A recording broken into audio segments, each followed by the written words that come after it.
Quer saber por que quem está aqui no Japão hoje não pode jamais reclamar de estar aqui no Japão? Então assista esse vídeo.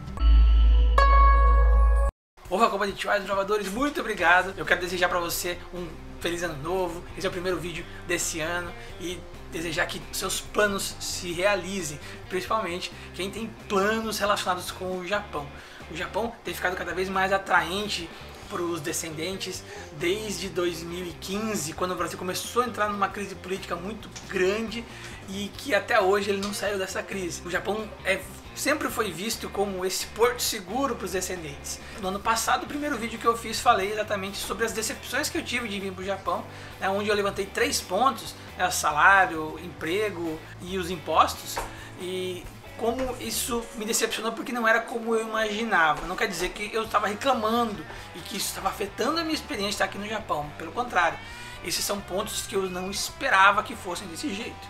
Então, por que a gente não pode reclamar do Japão? Basicamente por 2 motivos. Primeiro, que a gente tem pouco conhecimento antes de vir para o Japão. Nós, às vezes, procuramos pouco ou se informamos não o suficiente, como foi o meu caso, onde a minha esposa sabia tudo que eu precisava saber, mas eu não tinha esse conhecimento de verdade, eu não tinha buscado isso de verdade para mim.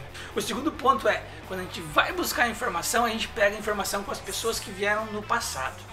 Pessoas às vezes que vieram há 20, 25 anos atrás e que não tem ideia de como está hoje o Japão. Ou tem uma leve ideia, né? Porque algumas dessas pessoas que vieram nesse passado ficaram aqui. E eu conversei com 2 ou 3 pessoas que ficaram aqui no Japão e que me deram uma ideia diferente do porquê que a gente reclama do Japão.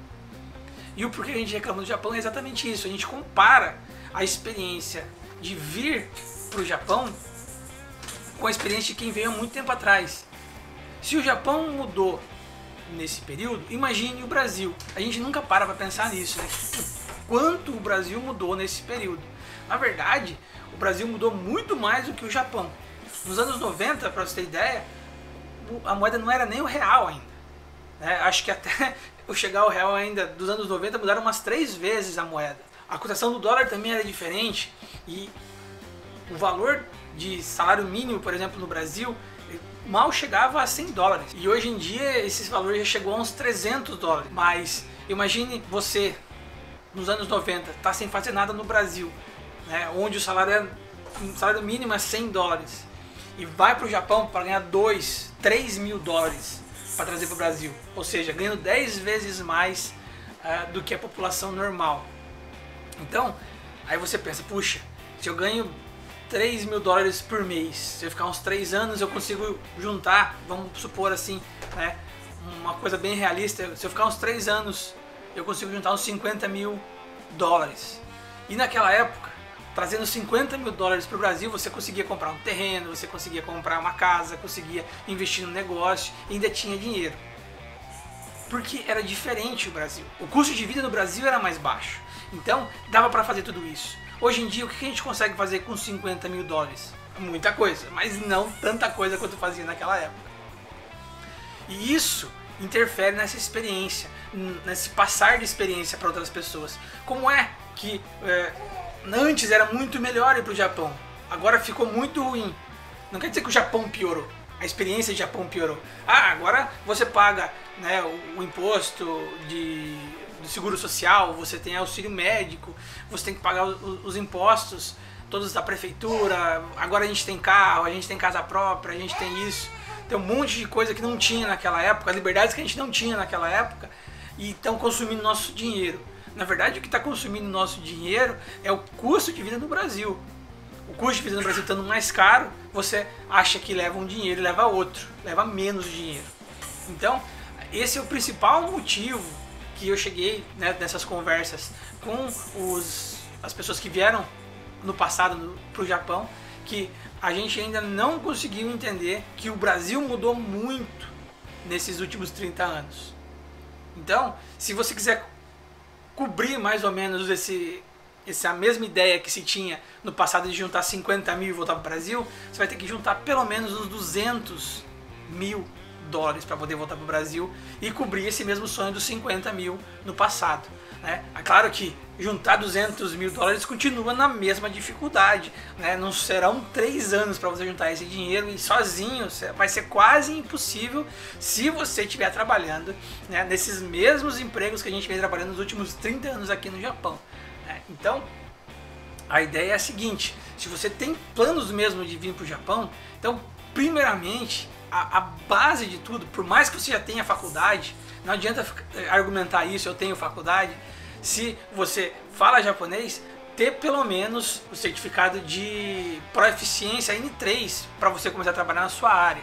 Pelo menos isso. Hoje as empresas estão diminuindo os pré-requisitos porque veem que é difícil dos brasileiros conseguirem atingir esses pré-requisitos. Mas eles precisam de mão de obra para já. É por isso que foi aberta essa nova modalidade de visto, onde várias pessoas que não têm descendências, principalmente aqui da Ásia, podem vir começar a trabalhar hoje. Porque é muito mais fácil você ensinar uma pessoa a trabalhar, nem que seja numa questão técnica, do que você ensinar o idioma para a pessoa. Saindo do chão de fábrica, começa a melhorar um pouco a situação. Se hoje uma pessoa vem aqui para o chão de fábrica sem falar japonês, consegue ganhar uns 200 mil ienes, 300, né? Aí faz um zangyo, junta aí uns 400, 500 mil ienes por mês, com muito esforço, muito sacrifício. Já uma pessoa que entra na parte técnica, ela começa aí com 400 mil ienes, fora as horas extras. Então fica um pouco mais fácil. O caminho, né, para chegar no seu objetivo é menor. O esforço é um pouco menor. E além de você adquirir experiência para poder voltar no Brasil. Porque o principal problema que a gente tem, que a nossa comunidade tem em vir para o Japão, é que a gente para na nossa profissão, a gente fica estagnado na nossa profissão. Se a gente vir para cá para trabalhar na nossa profissão, a gente continua evoluindo de acordo com o mercado, e digo mais, de acordo com o mercado internacional, o que vai nos dar muito valor para quem quiser voltar para o Brasil. Muitas empresas têm essa ideia de ir para o Brasil para economizar dinheiro, e com isso essas empresas vão estar começando a olhar para as pessoas que estão voltando, que falam japonês, que tiveram experiência nessa área. Então esse é o motivo básico que a gente não pode reclamar do Japão, porque o Brasil mudou muito mais que o Japão. Se você chegou no nosso canal pela primeira vez, se inscreve no canal para continuar acompanhando. Toda semana tem um vídeo falando sobre temas relacionados ao Japão. Se você já é inscrito, muito obrigado. Deixa o teu like se gostou desse vídeo. Deixa o teu comentário também, compartilha com o seu amigo, aquele amigo que tá pensando em voltar para o Japão. Compartilha esse vídeo com o seu amigo para ajudar ele a ampliar a ideia de como vir aqui para o Japão sem passar por esses problemas, tá certo? Então, muito obrigado para você que assistiu. Domo arigatou gozaimasu, trabalhadores-san. Valeu!